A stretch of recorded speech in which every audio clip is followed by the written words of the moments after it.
Nah, Bapak Ibu sekalian, di dalam Quran itu ada banyak ayat yang menerangkan doa orang tua sangat berpengaruh kepada anak. Sangat berpengaruh kepada anak.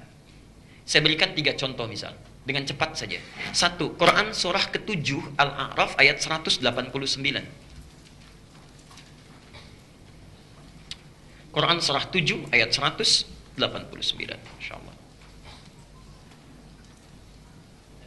Ada? Oke. Sudah, saat Adam bertemu dengan Hawa, kemudian melakukan hubungan suami istri, Hawa mulai mengandung, kandungan ringan sampai berat, ya. Kemudian, perhatikan, poinnya, lihat ujung ayatnya. Saat menjelang masa persalinan itu, da'awallaha, suami istri itu kemudian berdoa, Adam dan Hawa kemudian berdoa, la in ataitana shalihan lanakunanna minasyakirin. Ya. Suami istri berdoa sebelum dilahirkan. Kalau dalam bahasa kita, bahasa bebasnya, misal suami berdoa, duhai Allah, dalam rasa sakit yang tengah dirasakan istriku ini saat akan dia menjalani persalinan, mohon ya Allah, dalam sakit yang dia emban dalam menerima amanahmu ini, mohon ganti rasa sakitnya dengan anak soleh yang akan dia lahirkan. Tentu kami akan merasa bersyukur dengan itu. Ibu juga begitu. Ya. Saat sakit dalam keadaan mengandung, menjelang masa persalinan, ya, yang dilakukan jangan banyak mengeluh. Aduh Pak sakit, aduh Pak pijitin ini, aduh Pak miring sini sakit. Perbanyak doa. Perbanyak doa. Karena orang-orang yang tengah mengandung, orang-orang yang tengah menerima amanah Allah dalam lelahnya, doanya cepat terkabul. Doanya cepat terkabul. Duhai Allah, dalam sakit yang tengah saya rasakan ini, mengemban amanahmu, mohon ya Allah, ganti rasa sakit ini dengan lahirnya anak soleh yang telah engkau tetapkan. Tentu saya akan sangat bersyukur kepadamu, ridha dengan sakit yang saya terima ini. Kalau saya sudah bermohon dalam keadaan demikian, belum juga engkau kabulkan, dengan cara apa lagi saya mesti bermohon kepadamu ya Rabbal Alamin? Boleh. Masya Allah, itulah yang pernah dilakukan oleh Nabi Adam alaihissalam, diikuti oleh Nabi Yakub ketika punya anak Yusuf dan 11 saudaranya, dari beberapa istri yang berbeda. Yusuf punya anak namanya Bunyamin, dari ibu namanya Rahil. Nah, 10 saudara yang lain itu cemburu kepada Yusuf. Saya persingkat, berencana untuk membunuh Yusuf. Kumpul di satu tempat di samping rumah. 9 orang mengusulkan, uqtulu Yusuf, bunuh saja Yusuf. 1 orang mengusulkan, jangan bunuh, lemparkan fi ghayabatil jub. Lemparkan ke tempat gelap saja, gak usah dibunuh. Nanti akan dibawa oleh pedagang menjauh dari kita. Saya mau tanya, maaf, kalau ada musyawarah 9 orang memutuskan A, 1 orang memutuskan B, mana yang diambil? 9. Dan setan kalau sudah maksiat gak akan nanggung. Datangnya nodong, ya.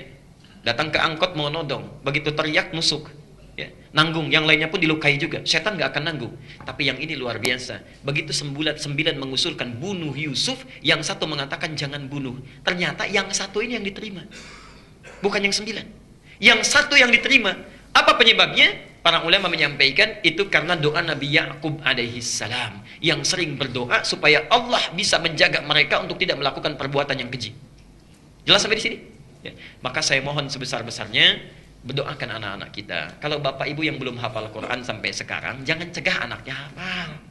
Ya. Kalau bukan anaknya, barangkali sudah dewasa, jangan cegah cucunya hafal. Doakan dari sekarang. Barangkali dengan doa itu satu saat itu yang akan mengembalikan kepada kebaikan. Umar, kisah nyata, seorang anak sekolah di sekolah internasional. Saya persingkat saja, ini kisah nyata yang saya terima. Bapaknya sibuk luar biasa, ibunya juga sibuk, ya. Tapi ibunya ini masih bisa mengantarkan anaknya sekolah, bisa menemani. Kalau di sekolah internasional kan suka ada hari ayah ya, Father Day ya, hari ayah. Dan anak-anak berkreasi supaya dilihat ayahnya. Masya Allah, kalau anak-anak yang lain itu setiap hari ayah yang datang bapaknya. Anak-anaknya tampil, ada yang nyanyi, ada yang bermain macam-macam, ada yang puisi. Cuma Umar saja yang bapaknya nggak pernah sempat hadir. Karena saking sibuknya luar biasa. Insya Allah. Yang diutus ibunya lagi. Satu kali, ibunya berkata kepada bapaknya, bukankah kamu sudah berjanji akan datang?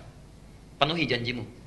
Kasihan anak kita. Disebutkan setiap kali datang selalu bapaknya. Kalau orang lain bapaknya, kalau kita ibunya. Saya mohon kamu datang. Bapaknya agak malas-malasan kemudian datang. Saya persingkat, duduk bagian paling belakang. Singkatnya, ketika Umar diminta maju untuk perform, ini luar biasa, terkejut hadirin yang ada, karena tidak memilih untuk bernyanyi, tidak memilih membacakan puisi, tapi hanya 1 kalimat yang diungkapkan. Miss, saya ingin bacakan Quran surah An-Naba. Oke. Saya ingin panggil dulu guru saya, Ustadz Ali katanya. Yang dipanggil bukan bapaknya, Mr. Ali dipanggil. Datanglah Mr. Ali itu, bapaknya kaget melihat begini. Masya Allah. Mr. Ali ini diminta oleh anaknya Umar tadi untuk menguji. Silahkan lihat bacaan saya. Begitu dibaca, amma yatasaalun sampai ayat 5 dari 40 ayat, kata gurunya itu Mr. Ali, cukup. Bacakan ayat 9, dibacakan. Bacakan ayat 20, dibacakan. Bacakan ayat 30, dibacakan. Masya Allah. Hafal dengan nomor ayatnya. Di akhir perintahnya, lalu bertanya gurunya itu, Mr. Ali, Omar, apa yang menjadikan engkau begitu ingin menghafal Quran sampai hafal surat An-Naba ini dengan ayat-ayatnya? Perhatikan jawaban Umar. Saya pernah mendengar guru menyampaikan pada saya, kalau bisa membaca Quran dan menghafalkannya, maka di hari kiamat nanti saya akan membawa mahkota dan bisa dipakaikan di kepala ayahanda dan ibunda saya. Jadi saya itu mendengar hadis itu ingin satu saat memberikan hadiah kepada ayahanda dan pada ibunda. Di akhirat nanti saya ingin pakaikan dengan tangan saya sendiri kepada di kepala ayah dan ibu saya. Masya Allah. Bapaknya di belakang langsung lari. Dipeluk Umar itu, dicium kakinya minta maaf, ya, langsung digendong dibawa pulang. Bapak ibu sekalian, saya tidak ingin terjadi Anda semua terjadi seperti ini, ya, atau mengikuti kisah ini. Maka mohon maaf sebesar-besarnya. Kadang-kadang Anda sesibuk apa sih para ayah itu? Kadang-kadang lupa kita, kadang-kadang kita lupa. Datang berangkat gelap, pulang juga gelap, nggak pernah lihat anak. Apa yang Anda inginkan? Bukankah kita mencari rezeki untuk kembali kepada keluarga? Masya Allah. Mana waktu yang kita sudah berikan untuk anak-anak kita? Nabi Ibrahim, Nabi, Rasul, bebas dari kesalahan, disebut Khalilullah, masih jalan kaki dari Palestina ke Mekah untuk lihat anaknya, sampai tumbuh dewasa luar biasa. Antum bukan Nabi, bukan Rasul, Masya Allah, tidak jelas surganya. Sesibuk apa? Kadang-kadang anak kita tidak kita perhatikan.